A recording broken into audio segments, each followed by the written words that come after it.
ସୁପ୍ରିମକୋର୍ଟର ଡାଇରେକ୍ସନ ଥିଲା। Supreme direction ଅନୁସାରେ ଆଜି ସରେଣ୍ଡର ହେଲେ, ସରେଣ୍ଡର ହେଇ ବେଲରେ ଗଲେ ଆଉ। कौन डायरेक्शन दिया ସୁପ୍ରିମକୋର୍ଟ ଡାଇରେକ୍ସନ ଦେଇଥିଲା ଯେ ସିଏ ଯେଉଁ ଆଣ୍ଟିସିପେଟ ବେଲ୍ ଆପ୍ଲାଏ କରିଥିଲେ ସେ ବେଲ୍ ଉପରେ ତାଙ୍କୁ ଇଣ୍ଟରିମ୍ ବେଲ୍ ମିଳିଛି। ସେ ଇଣ୍ଟରିମ୍ ବେଲ୍ ଯେଉଁଟା ମିଳିଥିଲା ତାଙ୍କୁ ଡାଇରେକ୍ସନ ଥିଲା ସେ ମେ ବି ବେଲ୍ରେ ଯାଇପାରିବେ ଇଣ୍ଟରିମ୍ ବେଲ୍ରେ। ସିଏ ଆଜି ସୁପ୍ରିମକୋର୍ଟକୁ ସମ୍ମାନ ଦେଇକି ଆଜି ବେଲ୍ରେ ଯାଇଛନ୍ତି। आज हाजर ହେଲା ପରେ ମାଜିଷ୍ଟ୍ରେଟ କିଛି ପଚରା ଉଚରା କରିବା ନାଇଁ ସୁପ୍ରିମ ତ ଡାଇରେକ୍ଟ ଡାଇରେକ୍ସନ ଅଛି ଆଉ ସେ ସୁପ୍ରିମକୋର୍ଟ ଯାହା ନିର୍ଦ୍ଦେଶ ଥିଲା ସେ ଅନୁସାରେ ବେଲ୍ ଦିଆହେଇଛି ଆଉ। ଆଗାମୀ ପରବର୍ତ୍ତୀ କଣ ହବ ବେଲ୍ରେ ତ ଗଲେ ବେଲ୍ ଟ୍ରାଏଲ ଆରମ୍ଭ ହେବ ଆଉ ପିଟିସନ ଟ୍ରାଏଲ ଶୁଣାଣି ପରେ ଶୁଣାଣି ପରେ ଯାହା ହେବ।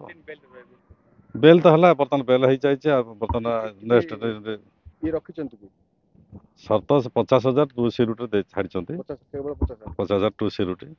କେତେ ଦିନିଆ ବେଲ୍ ଏଟା ଏଇଟା ଇଣ୍ଟରିମ୍ ବେଲ୍ ସୁପ୍ରିମକୋର୍ଟ ଯେତେବେଳେ ସୁପ୍ରିମକୋର୍ଟ ନେକ୍ସଟ ଯାହା ଡିସିସନ ସୁପ୍ରିମକୋର୍ଟ ଆସିବ ତା ଅନୁସାରେ ଆଉ ଥରେ ଇଏ କରାଯିବ। ତା ଭିତରେ ମଧ୍ୟ ଚାହିଁଲେ କୋର୍ଟ ଟ୍ରାଏଲ ଆରମ୍ଭ କରିପାରିବେ।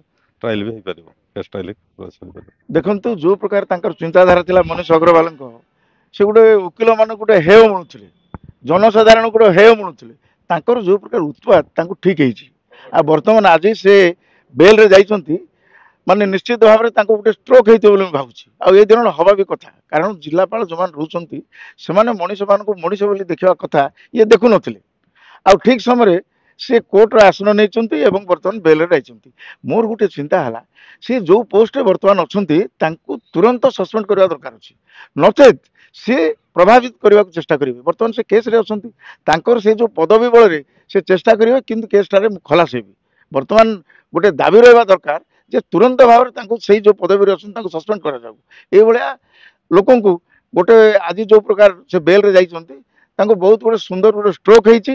ସିଏ ଜାଣିଲେ ଆଜି ଯେ इंडियन जुडिशियरी बोली कौन अच्छी सी आज निश्चित भाव जानिथिबे। आगे इंडियन जुडिशियरी की से सम्मान देवार शिखि नथिले, आज निश्चित भाव में इंडियन जुडिशियरी की सम्मान दे शिखिले।